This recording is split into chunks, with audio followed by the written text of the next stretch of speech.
예, 저는 원주 의료복지 사회적 협동조합에서 부이사장으로 활동하고 있는 박준영이라고 합니다.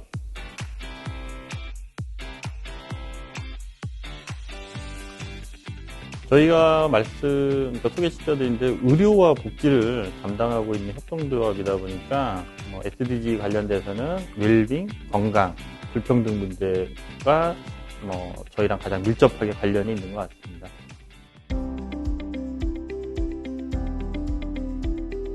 원주 의료복지 사회적협동조합은 내년으로 설립된 지 20년이 됐는데 그동안 의료 관련된 건강 불평등 관련된 활동들은 계속 쭉 해왔거든요. 그러다가 이 건강반장은 저희가 2015년에 NH 투자증권을 통해서 지정기부금을 1년에 한 3,600 정도 받게 됐습니다. 그래서 이걸 가지고 건강 관련 활동을 어떻게 할까 하다가 아무래도 도시보다는 농촌의 의료 접근성이 좀 원주도 도농복합도시가 떨어지고 있어서 농촌의 건강 문제를 한번 해결해 보자 해서 저희가 이제 경로당이나 또 농촌 지역에 있는 사회적 경제 조직들과 연계한 사업을 2015년에 했거든요. 근데 막상 해보니까 경로당 가서 건강 프로그램 하는 거는 기존의 복지단체나 또 관에서 했던 거랑 그 차별성이 없더라고요. 그래서 이 사업을 1년 계속 이제 끌고 가고는 해야 되는데 이렇게 가는 모델은 좀 아닌 것 같다라고 고민을 했어요. 그러다가 저희 이제 가정의학과 원장님 한 분이 그럼 내가 목요일 하루를 왕진을 가서 직접 지역 주민을 만나보면 어떻겠냐 라는 의견을 주셔갖고 그럼 좋다. 그래서 매주 목요일을 농촌 왕진을 한번 가보자. 근데 지금은 왕진 시범 사업이 있지만 2016년 저희가 시작할 때만 해도 왕진은 제도가 되어 있지 않았었거든요.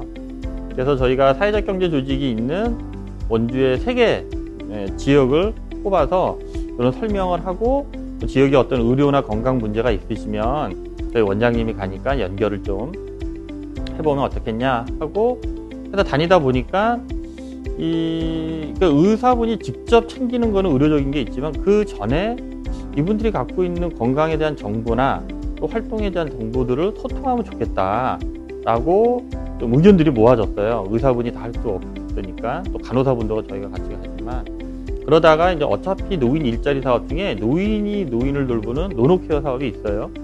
그래서 노노케어 사업을 좀 변형해서 노인이 그 동네의 건강을 돌보는 걸로 좀 해보면 어떻겠냐 제안을 해서 지금의 원주의 판부면 서곡리에 사회적 기업의 서곡 생태마을이라는 곳이 있어요.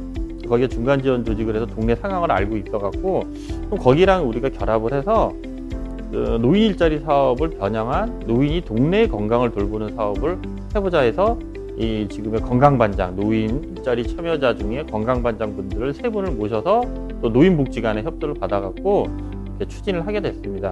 그렇게 해서 저희 자체적으로 처음엔 3분이 동네에서 3분이 시작을 하다가 그 다음에 한 2018년에는 저희가 또 아산재단 프로젝트 사업도 받아서 7인명까지 확대를 하고 그래서 8명, 13명 하다가 요번 SDG 우수 사례로 선정되는 배경에는 작년에 원주시가 강원도형 통합돌봄 모델 사업을 할 때 이 노인 분야를 구상하면서 저희가 하고 있는 이 건강반장 개념이 너무 좋다. 또 왕진이랑 해서 이 사업을 통합돌봄 사업으로 같이 연계해서 가자 해갖고 시에서 제안을 했고 예산 편성을 좀 해주시고 하셔서 작년 7, 8월서부터 한 1년간 진행해서 한 30명 이상의 건강반장분들이 참여해서 원주 시내까지도 확대된 사업으로 건강반장 사업을 진행을 하게 됐습니다. 이게 큰 틀의 배경이 되었습니다.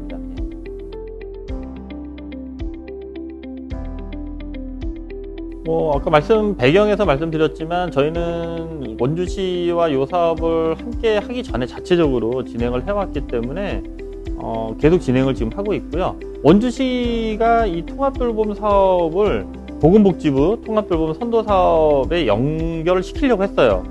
근데 보건복지부에서 이 사업을 더 가져가지 않고 강원도형 사업은 예산이 1년짜리 사업이라 현재 통합돌봄 사업으로 건강반장 사업은 종료가 된 상태고요. 그래서 지금 저희 자체적으로 요 분들이 참여했던 분들은 지금 조금 인원이 축소된 상태에서도 계속 가져가고는 있습니다. 그래서 그 과정 내에서 말씀드린 서구 생태마을이나 이 중간 지원 조직 또 마을 이장님들과 기업과의 협력 관계는 지금도 계속 가져가고 있는 상태죠. 그래서 이따 말씀드리겠지만 원주시가 향후 요 건강 반장 개념을 얼마만큼 더 확대할 의지를 갖고 있는지는 좀 지켜봐야 될 상황인 거죠, 지금 상태로는.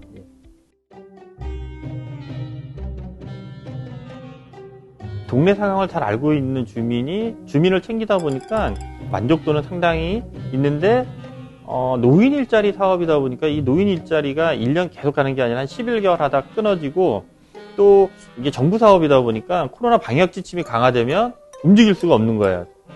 저희가 자체적으로 했을 때는 그런 거 상관없이 우리가 나름대로 우리 기준에 의해서 건강반장 사업을 진행했으면 되는데, 이게 노인 일자리 사업으로 하니까 또 그런 한계가 있고, 통합돌봄 사업에서는 더 그런 한계들이 있어서 원래 계획했던 것이 100% 진행되지는 못했거든요. 그래서 지자체와 거버넌스로 하는 게 재정적인 안정성은 있지만 그런 활동 면에서는 좀 어려움이 있고, 또 재정의 안정성도 이게 1년짜리 사업이다 보니까 아까 말씀드린 1년이 끝나서 지속성을 하는데, 그러니까 확대성에 대한 문제가 또 있습니다. 그래서 이거에 대한 개선 사항도 좀 고민을 지금 계속 하고는 있습니다.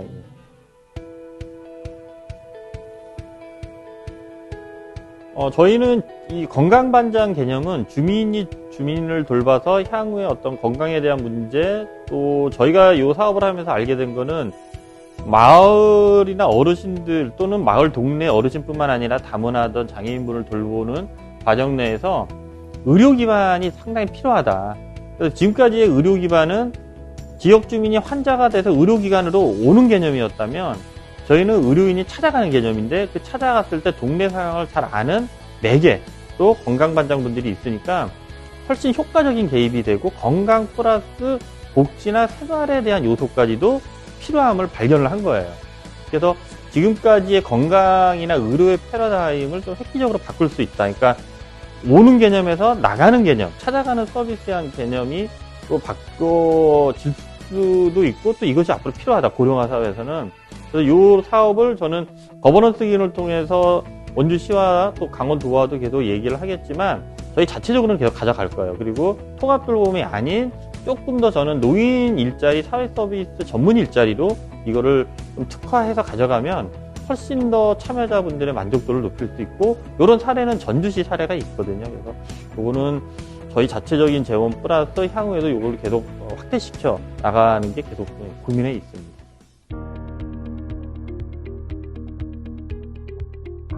노인 일자리 사업이다 보니까 딱 노인 일자리 분들이 한 달에 30시간 한 인건비만 딱 지원이 되고, 나머지 사업비나 관리 운영비는 없어요. 그거를 저희 자체적으로 또 NH투자증권 지원금이 있었고, 통합돌봄 할 때는 그 통합돌봄 안에 예산이 있었기 때문에 가능했는데, 저희도 이게 많을 때는 한 30여 분이었지만 이게 50분, 80분, 100분까지 늘어난다 그러면 관리자 TO가 한 명이 이제 필요는 한 거죠. 그 다음에 이분들이 가서 이렇게 파스라도 전달하거나 아니면 어르신과 인지기능 활동하는 놀이 같은 걸 한다면 그 소모품, 재료 같은 게 필요한데, 이제 그런 지원은 없었거든요. 그래서 그런 것들을 저희가 자체적으로 다 감당해서 했기 때문에 향후 이 사업이 단순히 그냥 일자리 사업으로만 끝나는 게 아니라 일자리 플러스 지역사회 건강 돌봄 또는 복지사업적 개념이 좀 들어가서 그런 예산 지원이 조금 더 된다면 좀 애로사항이 해결되는 지점이 아닐까, 그렇게 생각을 합니다.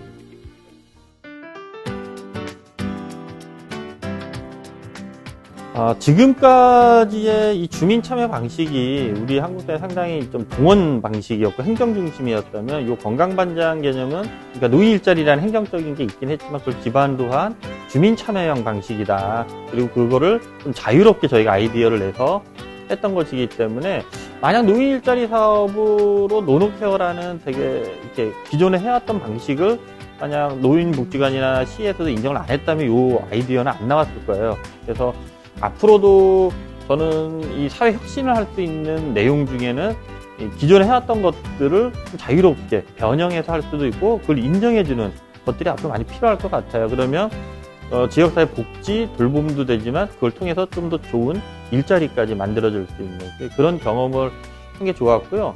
또 하나 하면서는 이 고령사회에서 어르신들의 건강은 아프기 전에 개입을 하는 게 상당히 중요하다. 그리고 개입을 해보면 의료뿐만 아니라 건강뿐만 아니라 아까 말씀드린 복지에 대한 욕구들이 엄청나게 많이 보여요. 그래서 그거를 또 지역의 행정이나 또 기존의 복지 시설들과 연계해서 가져가면 조금 더 통합적인 돌봄 체계들이 만들어질 수 있음을 발견을 한 거거든요. 그래서 그런 쪽으로 정부나 또 지자체가 고령화 사회의 어떤 의료 건강에 대해서도 좀 다른 시각을 가질 필요가 있다라는 걸 발견했고, 또 그게 이 사업을 하면서 되게 좋았던 지점이었습니다.